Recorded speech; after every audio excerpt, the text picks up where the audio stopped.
Behind the walls of every home lies a story of laughter, tears, and sometimes silence.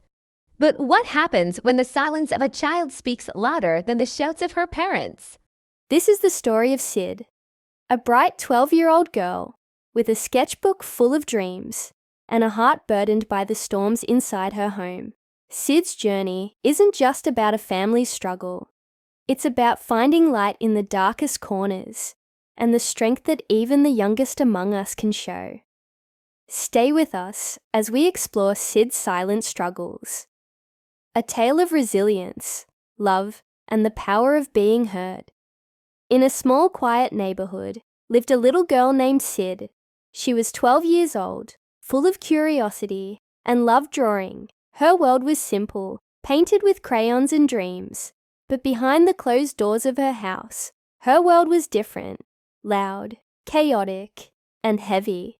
Her parents, Aisha and Zafar, fought almost every day. Their voices echoed through the walls, drowning the silence Sid longed for.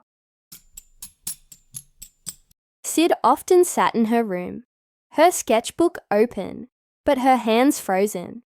She'd try to focus on her drawings, but the arguments downstairs felt like a storm she couldn't escape. One day, during one of their loudest fights, Sid quietly slipped out of the house.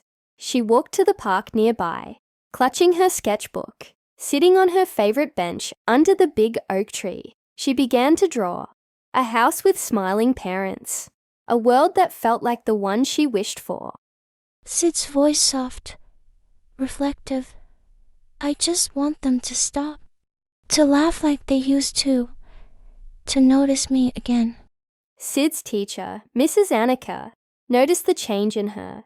Once a bubbly and talkative student, Sid now rarely spoke. During recess, Mrs. Annika found Sid sitting alone, sketching furiously. She gently asked, Mrs. Annika's voice, warm. Sid, what's on your mind? Your drawings seem different. Sid hesitated, but finally whispered, ID's voice. It's too loud at home.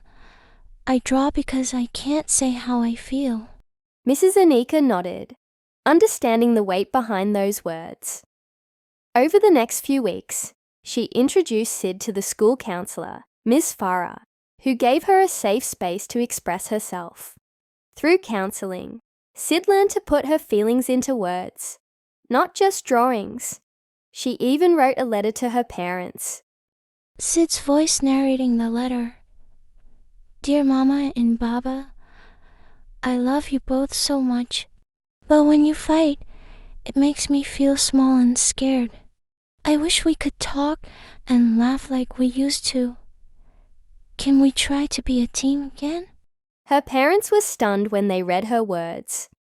It was as if a mirror had been held up to their own behavior. For the first time, they realized how deeply their fights had affected their daughter.